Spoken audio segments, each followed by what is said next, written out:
Hello students, आज हम इस वीडियो के द्वारा कलर ब्लाइंडनेस यानी वर्णांतता के बारे में अध्ययन करेंगे।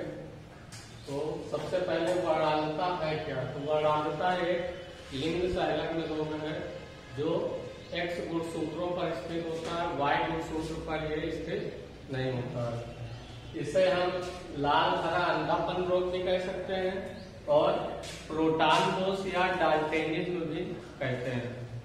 इस रोग में क्या होता है कि जो व्यक्ति होता है इस रोग से ग्रसित व्यक्ति वो लाल और हरे रंग में स्पष्ट भेद नहीं कर पाता कि ये लाल है कि हरा है।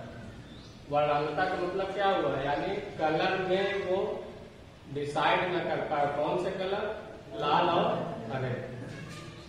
तो लाल हरा जो अंधापन रोग है इसका वर्णन सबसे पहले किसने किया था?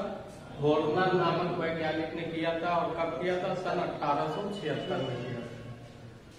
इसके बाद वर्णांतता है क्या? एक लिंग संलग्न रोग है और यह केवल X गुणसूत्रों पर ही स्थित होता है। इसका जो रोग कारक जीन होता है वो कैसा होता है? अप्रभावी होता है। इसका रोग कारक जीन अप्रभावी होता है और स्थित कहाँ होता है? केवल X गुणसूत्रों का। और कौन से? जो लिंग, जो दो तरह के गुणसूत्र होते हैं, कायिक या दैहिक गुणसूत्र और दूसरे होते हैं लिंग गुणसूत्र। तो ये केवल लिंग गुणसूत्रों पर ही स्थित होते हैं। और कौन से लिंग गुणसूत्र? दो ही तरह के होते हैं, X और Y। स्त्रियों में XX और पुरुषों में XY होता है। तो ये Y गुणसूत्र पर स्थित नहीं होता। कहाँ स्थित होता है? केवल X गुणसूत्र पर स्थित होता है। और जो ये वर्णांतता का रोग है ये माता से उसकी नर संतान यानी पुत्र में वंशागत होता है। माता से किस में जाता है? नर संतान यानी पुत्र में वंशागत होता है। और फिर पुत्र की, जैसे तथा लिखा है ना, जो संतान से उसकी पुत्रियों में वंशागत होता है। तो इसका मतलब क्या है? माता से पुत्र में जाएगा और फिर पुत्र की जो पुत्रियां होंगी उसमें ये फिर से वंशागत होगा। इसका मतलब क्या हुआ कि माता से उसकी जो नर संतान यानी जो पुत्र होंगे उनमें जाएगा और फिर उस पुत्र की जो अगली पीढ़ी होंगी यानी पुत्र की जो पुत्रियां होंगी उनमें ये फिर से वंशागत होता है। इसलिए इसे हम क्या कहते हैं?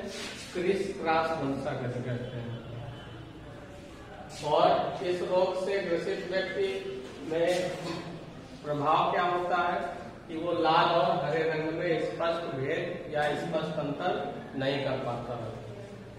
इसी कारण से अक्सर ये क्वेश्चन पूछा जाता है कि रेलवे में वर्णांतता के रोगी या वर्णांतता से ग्रसित व्यक्ति को रेलवे में नौकरी नहीं दी जाती। तो क्यों नहीं दी जाती है? क्योंकि रेलवे में क्या है, सिग्नल का काम है, तो वहाँ लाल और हरा ही काम है। और जब वर्णांतता से ग्रसित व्यक्ति लाल और हरे रंग में अंतर ही नहीं जान पा रहा है तो ग्रीन सिग्नल है तो भी वो रेड समझ के कब रुक जाए और रेड है तो कब ग्रीन लिए चला जाए। उसको लगे ग्रीन है वो चला जा रहा है। तो इससे क्या होती है? दुर्घटना होने की संभावनाएं होती है। इस कारण से इन्हें जो वर्णांतता से ग्रसित व्यक्ति है उसे रेलवे में नौकरी नहीं दी जाती। अब जैसे सामान्य गुणसूत्र क्या होते हैं? स्त्रियों में XX होते हैं, ठीक है, और पुरुषों में क्या होते हैं? XY, यानी ये सामान्य है, यानी सभी में। और फिर मान लीजिए कि कोई स्त्री जो इस रोग से ग्रसित है यानी वर्णांतता से ग्रसित है उसे हम क्या कहेंगे? वर्णांत स्त्री कहेंगे। और उसमें क्या होगा कि जो दो X गुणसूत्र होते हैं स्त्रियों में, अगर दोनों में वर्णांतता का जीन उपस्थित है तो हम उसे वर्णांत कहेंगे। ठीक है, वर्णांत को हम क्या स्मॉल c से प्रदर्शित करते हैं। और जब ये गुणसूत्रों पे स्मॉल c प्रदर्शित हो रहा हो तो इसका मतलब है कि उस गुणसूत्र पर इसका रोग कारक जीन उपस्थित है। तो स्त्रियों में दो X गुणसूत्र होते हैं, अगर दोनों में C प्रदर्शित हो रहा है यानी वर्णांतता का जीन उपस्थित है तो ही हम उसे वर्णांत स्त्री कहेंगे। अन्यथा हम उसे सामान्य कहेंगे अगर एक में भी नहीं, ठीक है। और अगर मान लीजिए कि दो में से किसी एक में ही है, जैसे दो X गुणसूत्र है और किसी एक X गुणसूत्र पर ही वर्णांतता का जीन उपस्थित है तो फिर हम उसे क्या कहेंगे? वाहक स्त्री कहेंगे। क्या कहेंगे? वाहक स्त्री। अब इसमें चाहे पहले वाले एक्स में वर्णांतता प्रदर्शित हो रही हो या फिर दूसरे वाले पे वर्णांतता प्रदर्शित हो रही हो, यानी दोनों में से अगर किसी एक एक्स गुणसूत्र पर भी वर्णांतता का रोग कारक जीन उपस्थित है तो हम उसे वाहक स्त्री कहेंगे। ठीक है, क्योंकि स्त्रियों में क्या है, दो एक्स गुणसूत्र होते हैं और जब दोनों एक्स गुणसूत्रों पर वर्णांतता का जीन उपस्थित होगा तो ही हम उसे वर्णांध कहेंगे, तब उसे हम वर्णांध स्त्री कहेंगे। अगर दोनों में से किसी एक ही गुणसूत्र पर ये उपस्थित है तो उसे हम वर्णांध नहीं कहेंगे, क्या कहेंगे, वाहक कहेंगे। और अगर किसी में भी नहीं उपस्थित है रोग कारक जीन तो हम उसे सामान्य स्त्री कहेंगे। वाहक को भी हम एक प्रकार से सामान्य ही समझे। ठीक है, इसका मतलब क्या हुआ कि जो इसके रोग कारक जीन है वाहक स्त्री में, वो उस स्त्री में कोई रोग नहीं है। ठीक है, लेकिन वो क्या होगा, जो उसकी संतानें होंगी उनमें वो वंशागत हो जाएगा। वाहक की एक प्रकार से क्या है, सामान्य ही है। तो इसका जो रोग कारक जीन है वो केवल एक ही गुणसूत्र पर उपस्थित है, इसलिए इसमें वर्णांतता के कोई लक्षण नहीं होंगे वाहक में, लेकिन जो उनकी संतानें होंगी उसमें यह रोग वंशागत हो जाएगा, यानी एक पीढ़ी से अगली पीढ़ी में चला जाएगा। अब अगर पुरुषों की बात की जाए तो पुरुषों में सामान्यतः गुणसूत्र क्या होते हैं, एक्स वाई होते हैं, और पुरुष में क्या है कि केवल एक ही एक्स गुणसूत्र होता है। कितने होते हैं, केवल एक, क्योंकि एक्स वाई में एक एक्स होता है, दूसरा वाई होता है। और पहले ही बताया गया कि यह केवल एक्स गुणसूत्र पर ही रोग कारक जीन उपस्थित होता है, वाई पर नहीं होता। तो अगर पुरुषों में एक ही एक्स गुणसूत्र है और उसमें अगर रोग कारक जीन वर्णांतता का उपस्थित है तो उसे हम क्या कहेंगे, वर्णांत पुरुष कहेंगे, XCY। और अगर नहीं उपस्थित है तो फिर उसे हम सामान्य पुरुष कहेंगे, केवल XY गुणसूत्र होंगे। तो इस प्रकार से अब अगर इनकी वंशागत देखी जाए कि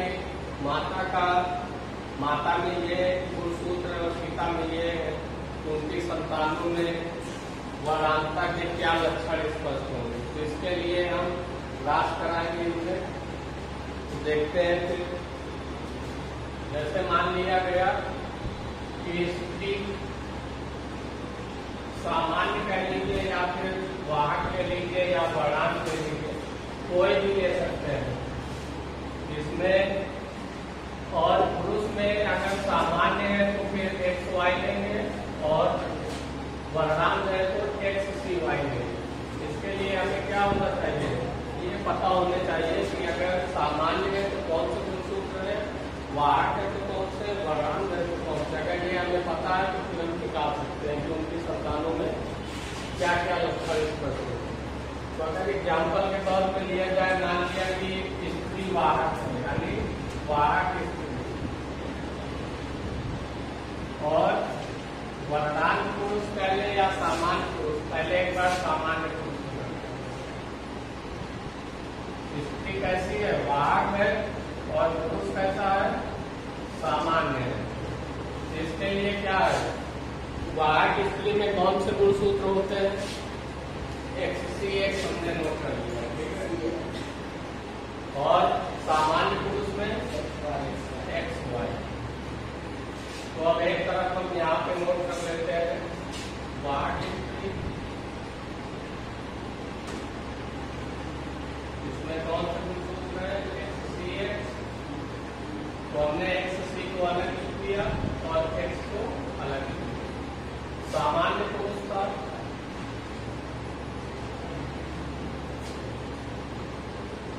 गुणसूत्र क्या होंगे, XY। तो इसको भी हमने X अलग लिख दिया, Y अलग लिख दिया। अब इसमें जब क्रॉस कराएंगे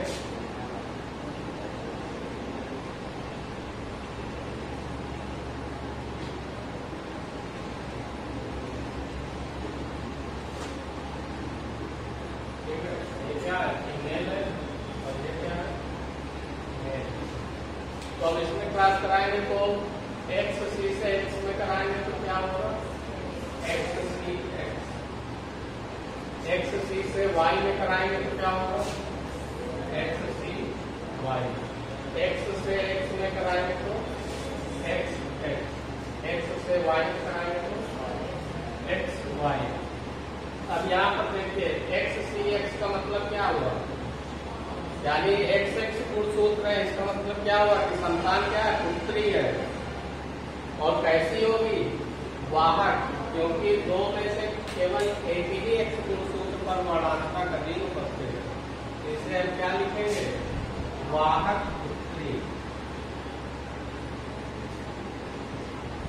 यहाँ पर एक्स और वाई गुण सूत्र है, इसका मतलब क्या है, नर संतान है, नर संतान मतलब पुत्र है, और उसमें एक ही एक्स गुण सूत्र है और उसमें भी वर्णांतता प्रदर्शित हो रहे हैं, इसका मतलब क्या है, वर्णांत पुत्र। ये कैसा पुत्र है, वर्णांत।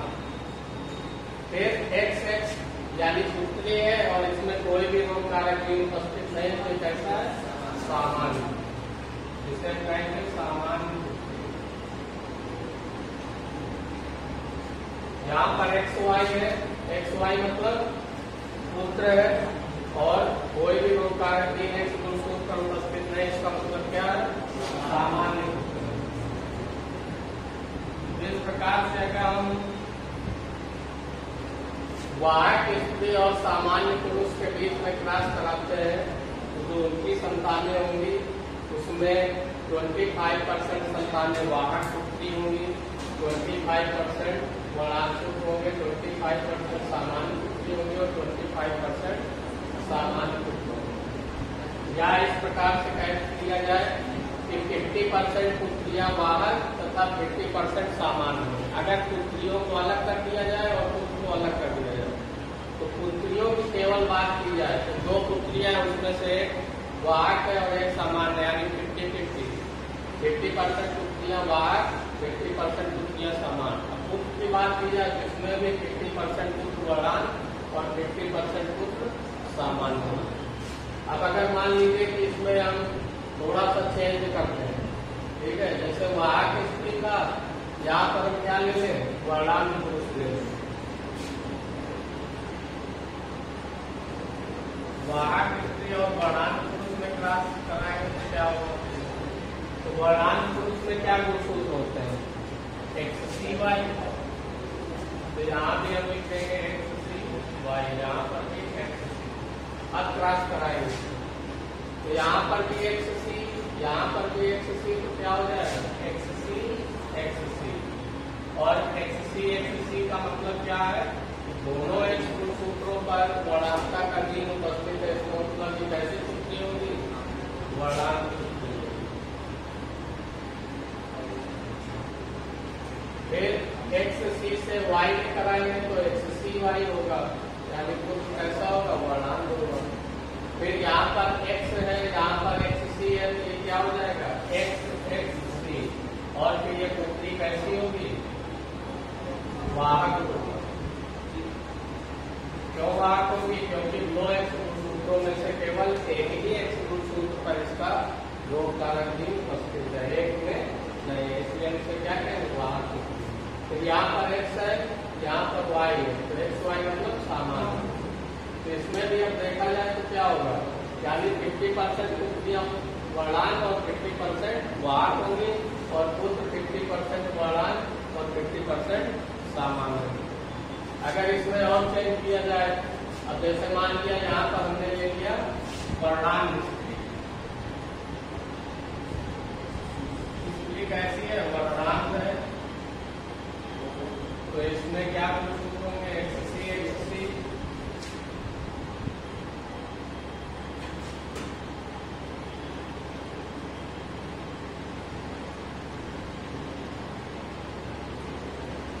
यहाँ पर ये वर्णांत पुरुष था, ठीक है, यहाँ पे लिखा वर्णांत पुरुष, तो यहाँ पे होगा वर्णांत पुरुष। अब अगर मान लीजिए वर्णांत स्त्री और वर्णांत पुरुष में क्रॉस कराते हैं तो क्या होगा, तो इसके लिए वर्णांत स्त्री में एक्स सी गुण सूत्र होते हैं, तो हमने एक्स सी अलग अलग लिख दिया। वर्णांत पुरुष में एक्स सी वाई होते हैं, तो हमने एक्स सी वाई अलग अलग लिख दिया। अब इसके बाद क्रॉस कराएंगे तो एक्स सी यानी पुत्री होगी, दोनों एक्स है, और दोनों के वर्णांतर प्रदर्शित हो रहे तो वर्णांक। फिर XCY, XCY मतलब वर्णांक। फिर यहाँ पर XC है, यहाँ पर भी XC है, तो यहाँ क्या हो जाएगा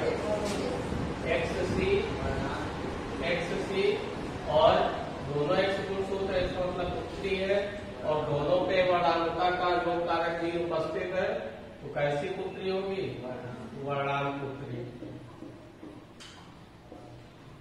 यहाँ पर XC है, यहाँ पर Y है, तो यहाँ पर क्या हो जाएगा XCY और पुत्र कैसा होगा, वर्णांक पुत्र होगा। तो अगर स्त्री भी वर्णांग है और पुरुष भी वर्णांग है तो उनकी सभी संतानें क्या होंगी, वर्णांग होंगी। यहाँ पर सभी पुत्रियां भी वर्णांग है, सभी पुत्र भी वर्णांग है। तो इस प्रकार से हम किसी भी यानी स्त्री के कोई भी गुणसूत्र हो, चाहे वाहक हो, चाहे वर्णांग हो, चाहे सामान्य हो, और पुरुषों में चाहे सामान्य हो वर्णांग, आपस में क्रॉस कराएंगे तो फिर उनकी संतानों में इस रोग की कैसी वंशागत के लक्षण स्पष्ट होंगे ये हमें पता चल जाएगा। इसके प्रश्न जैसे एग्जाम में पूछे जाते हैं तो थोड़ा घुमा के पूछे जाते हैं, उसमें सिंपल सा नहीं पूछा जाएगा कि सामान्य स्त्री है और वर्णांग पुरुष है तो उनकी संतानों में वर्णांगता के जीन कैसे स्पष्ट होंगे, ये नहीं पूछा जाएगा। उसमें बहुत घुमा के प्रश्न पूछेगा कि एक सामान्य दिखाई देने वाले दंपति में, दंपति मतलब स्त्री पुरुष का जोड़ा, ठीक है, एक सामान्य दिखाई देने वाले दंपति में उनकी संतानों में वर्णांगता के रोग कारक जीन उनके गुणसूत्रों पर स्थित है तो उसकी वंशागति को स्पष्ट कीजिए। तो यहाँ पे प्रश्न में तो बता रहा सामान्य दिखाई देने वाले दंपति, और लेकिन साथ में रिजल्ट क्या दे रहा है कि जो उसकी संतानें उनमें वर्णांगता के जीन उपस्थित है, यानी जो संतानें वो वर्णांग है, ठीक है। तो अब उसको अब हम ये सोचने लगे कि जब सामान्य है तो फिर संतानें कैसे वर्णांग हो गए, तो उसमें ये नहीं कह रहा कि सामान्य है, क्या रहा कि सामान्य दिखाई देने वाली, यानी देखने में तो सामान्य है लेकिन वास्तव में है नहीं। तो उसका मतलब क्या है, ये जो निर्भर होगा तो ये केवल स्त्रियों के लिए है, ठीक है। पुरुष में तो दो ही कंडीशन है ना, या तो सामान्य है या तो वर्णांग है, लेकिन स्त्रियों में क्या है, तीन कंडीशन है, वाहक भी हो सकती है, सामान्य भी हो सकती है, वर्णांग भी हो सकती है। तो प्रश्न में बताया जा रहा है कि सामान्य दिखाई देने वाले, तो इसका मतलब है कि जो स्त्री है वो वर्णांग नहीं है, ठीक है। ये तो लेस हो गया, इसकी कंडीशन खत्म। अब ये दो बचे, पुरुष भी बता रहा है कि सामान्य है, अगर वर्णांग बताते तो इसमें दो ही कंडीशन तो वर्णांग हो जाता, लेकिन वो क्या कह रहा है, सामान्य। तो पुरुष भी क्लियर है कि सामान्य ही है। तो स्त्रियों में हमें डिसाइड करना है कि सामान्य स्त्री है कि वाहक स्त्री।